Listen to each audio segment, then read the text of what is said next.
All right, Monday, 5 o'clock. It's Thanksgiving week as we count down to one of our favorite holidays, and it just goes so well with football and sports.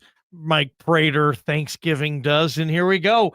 Another big week. We'll cram 5 shows into 3 and welcome our video audience and hopefully get home and have a nice smooth glass of blue ice vodka, Mike Prater. I love that. Even on a Monday, blue ice vodka. There's nothing wrong with that, but make sure you get some for Thanksgiving. Yeah. And Friday and Saturday and Sunday. And it's really a Wednesday today, right? We're already at Wednesday. I love the way you think. That's absolutely spectacular. I kind of thought of that earlier today, too. Like, it's kind of a Wednesday if you think about it. And like, yeah. One of the best weeks of the year. It is. Short one of my work favorites. Weeks, a ton of football on at the end of the week. College basketball on Monday through Friday. Ton of stuff to watch. But you know me, I always have a complaint, and we're wrapping up, I think, something like 56 consecutive days of football. When did we get away from not having football on a Wednesday night before Thanksgiving? We used to. Yeah. I mean, even in Jersey, high school football was big the night before Thanksgiving when I was growing up.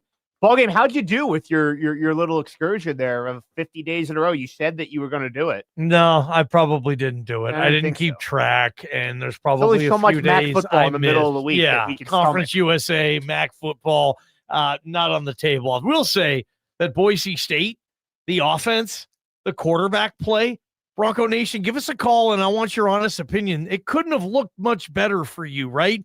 What expectations did you take into that? And then what final thoughts did you leave with regarding Boise State and this offense and Nate Potter's play calling, Max Cutforth's execution, how he quarterbacks? It doesn't look at all like the way Maddox Madsen quarterbacks or leads an offense, or just their skill sets are completely different. I think we're learning on that, but Completely, really? I think so. Completely? I think Cutforth obviously is taller. I think he has the stronger arm, and I think he's less mobile. And I think Mad Dog is more mobile, a little weaker arm, doesn't see the field as well, that type of stuff. I'm going to hold out reservations on Max's arm. I mean, the one part of his game, just to get it out of the way, I'd give him an incomplete on would be the long ball. They tried, and that's on Nate Potter for trying, and goodness that they tried. I'm glad that they tried. And the expectations for Max weren't to be a great long ball passer. They were to go out and manage the game, and he did, and we'll get into all that. But he was, 1 for 5 on long balls, and 3 of them, I think, were 2 feet overthrown, a little bit on him. So I'm going to reserve judgment on the long ball for now. On the long ball, yeah. Maddox Madsen not playing this week either. It's Cutforth, it's Potter, it's Utah State. They're going into it with this and trying to pick up where this offense left off, Prater. And, Nate Potter and the rhythm of the play calling, we talked to Spencer Danielson about, and we talked about this also on Bronco game night, but just, the play calling, the rhythm that Nate Potter was in. I think, there's not too many things I think you could pick apart with that game plan for that talent he had. By the way, Chris Marshall is back this week too, for those out there. He's practicing and looking good today. Yeah, and hopefully I'll believe it when I see it. But yeah, getting on the practice field is certainly a good start for him, and maybe even Latrell Capels. It sounds like he's trending in the right direction. Spencer said he wouldn't know until another 24 hours, so by this time tomorrow, they should know, but he seemed to think that trending in the right direction. So Capels and Marshall, that's if you don't have Capels and Marshall, you don't have a lot with that wide receiver room. If you got both those guys, even with their ups and downs this year, that certainly gives you a fighting chance. Yeah, Nate Potter was rhythm is a perfectly wonderful word. That's the word you used when you asked Spencer about the offense at today's press conference, and I thought it was. The rhythm was great. I thought the rhythm early in this game, especially like the first 5 or 6 plays, were almost like they were against Fresno State. Max Cutforth was 3 for 5 right off the bat against Fresno State, and one of those was a drop. And in this particular case, I think Max Cutforth was 3 of 5 with a drop right off the bat. I think 3 of the first 5 plays were pass plays. So they got into the rhythm, but the problem, or the good news is, Nate Potter didn't panic. He didn't overthink it. He just kept going and going and going. And in some cases, brought out the wrinkles, brought out the foot, put his gas on the pedal, or however you want to say it, and did what he had to do. I thought it was good. It still baffles me that he had to be told what to do. And that still bothers me. That's a big thing for me. It's like, this was the 11th game of the season. 100%. I mean, what took so long? Why did it take essentially not essentially, a must-win game. I mean, they had to win this game to stay alive for the conference championship, and obviously the CFP picture has long sailed, and it just kind of, if you're a Boise State fan that was already looking ahead to next season, which I think some of the fan base has already turned the page, absolutely, then to some extent, you probably leave Saturday's game scratching your head a little bit, wondering where was this earlier in the season, because if they can look this now, obviously part of it is the opponent. Colorado State is not a good team by any stretch of the imagination, but they were balanced. They were using, it seemed like, Shire Gaines looked like the guy that we thought we were getting at the beginning of the season. And, we're not asking as many questions about, well, why didn't Dylan Riley get the ball? Or, why did they not let Cutforth spin it more? They had a good plan. And I guess now you hope that they can execute on that heading to Logan, which has been a tough place to play. And, maybe they can find their way back into a conference championship game. So it's the holiday season. If we're trying to be in a good mood, hey, I guess better late than never. Yeah, they better go play well there in Logan. I mean, they haven't lost to Utah State since 2015. That was in Logan. 208-424-9300. Let's line them on up. Go, Greg, give Greg Frank a call on the Cloverdale Plumbing text line, or in this case, the Taco Bell hotline, and share your thoughts, what you saw. Like, where was that before? Why wasn't that on display before, Mike Prater? Why did it take Nate Potter that long to be, I don't know, have hard conversations with Spencer Danielson about all this? Maybe it really just was the weather, guys.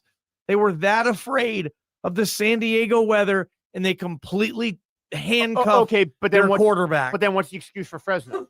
The quarterback had to come in the middle of the game. He had to come in at the beginning of the game, but it was still coming in like that. He wasn't ready. The game plan wasn't suited to him. I don't know. I'm trying to make excuses here because I don't understand that either. Yeah, I'm not buying the weather. I think it was a mistake on Nate Potter's part, and he's a rookie learning on the fly. And frankly, and I've said it in columns, I've said it here, I'll continue to own it. I just don't think he's very good at what he does, and I feel bad for saying that, but that's how I feel. I don't think he's very good. Can he become good? Can he be groomed into being good? I don't know. We'll see. I just don't think I don't think he's very good. And they, like I said, against San Diego State, they threw three of the first five plays were passes. They weren't worried about the rain. That's when it was. That's when it was coming down. In the second half, it didn't even rain that much. So I think that's an excuse. I just think Nate Potter blew it, and I think his room for error is not very high. Shire Gaines, I mean, the running game was great. That's not on Nate Potter. The offensive line took care of business. The running backs took care of business.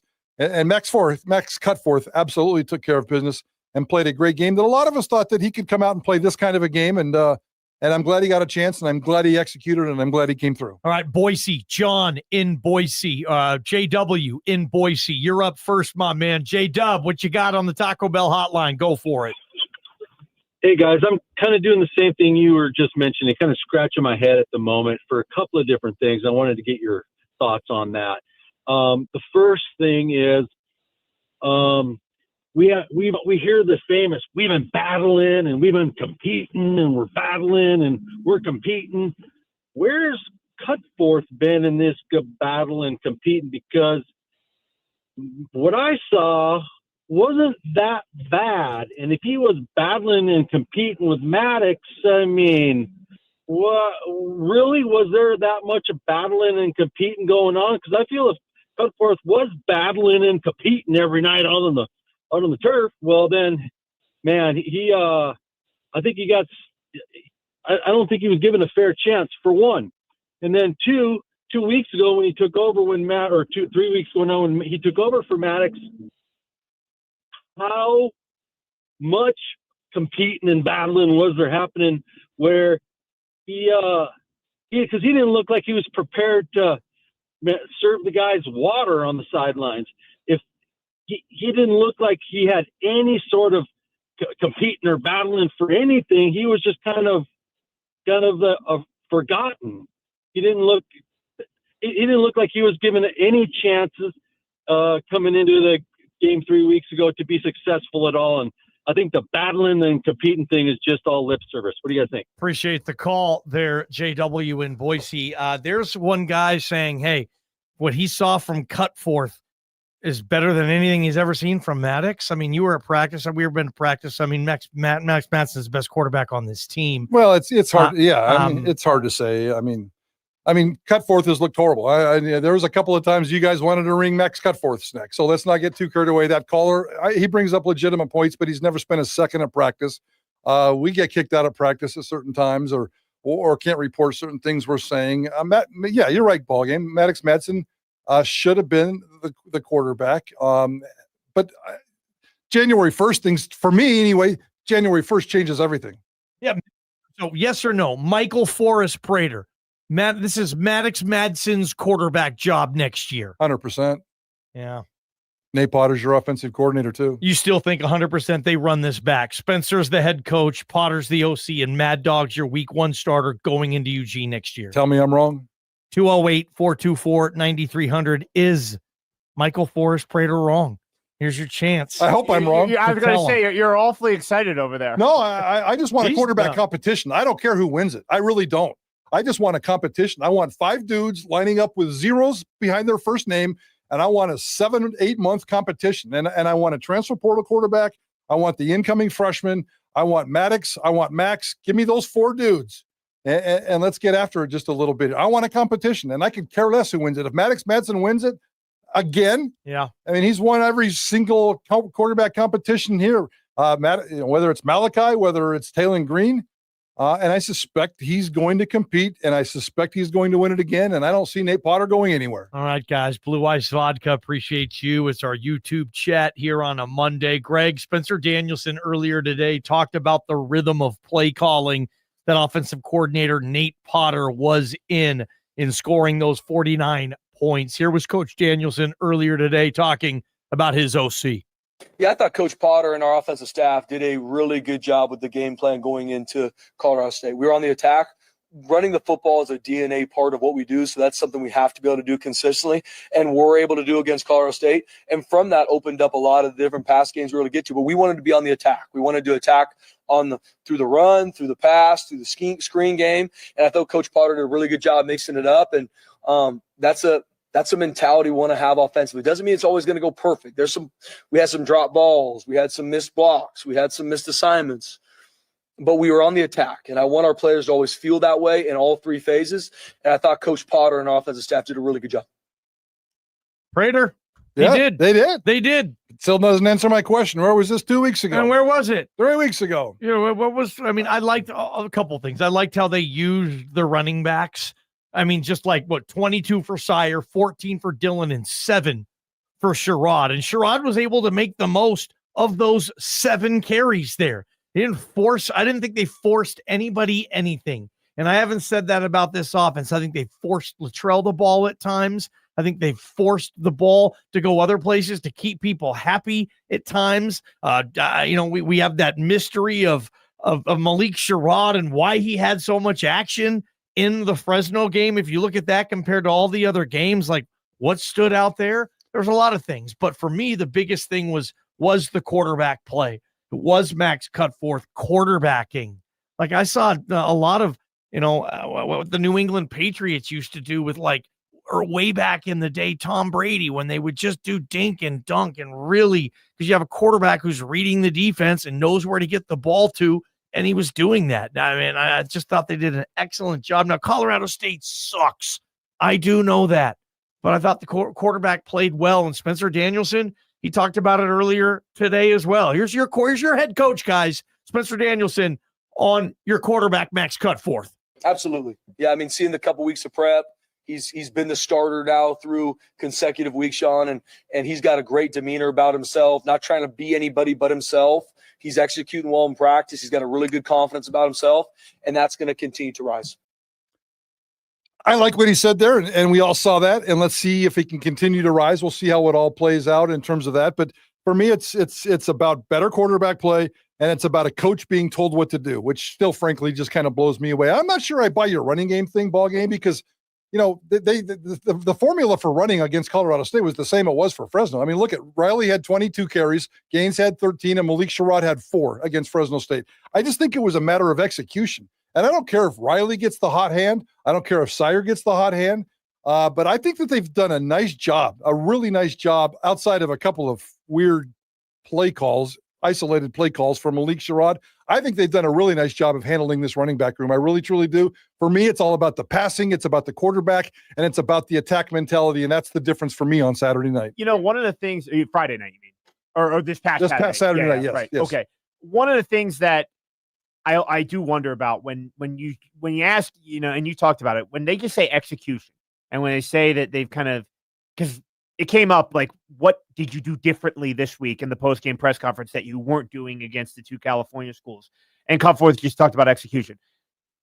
When they say that, to some extent, does that just almost in some ways concern you that they don't ever feel like the game plans were broken to begin with, or that there were problems with how the offense was being called? And execution just feels like a way of saying, well, no, there were never any problems with the offense. Our players were just going out there and doing a better job executing what was called. So to some extent, does that kind of maybe sound an alarm bell that they don't ever think there were anything wrong with how they were calling the game to begin with? Maybe from the pass angle. Again, I firmly believe that they've been calling the running back plays fine all season long. I got no problem with that whatsoever. It's the back and forth. And Maddox Madsen creates that kind of doubt and mystery in your head sometimes when he gets into these bad funks, and you have to get away from the passing game. So I can understand Nate Potter overthinking it and going back and forth and doing those kinds of things. But the execution always is a little bit better when you can open up. We all know this. This is football 101. When you can pass the football, play off the play action, that opens up the run game. And when they came out with that attacking mentality, and Max Cutforth completed, 3 of his first 5 passes, and they continued that. They didn't back off after they did that. They continued with that. And that certainly got more successful. The pass game did, and that creates more opportunities in the run game. So maybe that helps the execution. But for me, it starts with quarterback play, and it starts with Nate Potter just not screwing up or overthinking the play calling. I think they learned some stuff maybe they can do with Potter that they couldn't do with Maddox Madsen. And just the further removed they had from Maddox's injury, the more they were able to see, okay, maybe let's play towards Mac's strengths a little bit more. Maybe that was part of it too. Maybe Colorado State's just like the worse than any Big Sky team too. They're bad. And anything would have worked against them.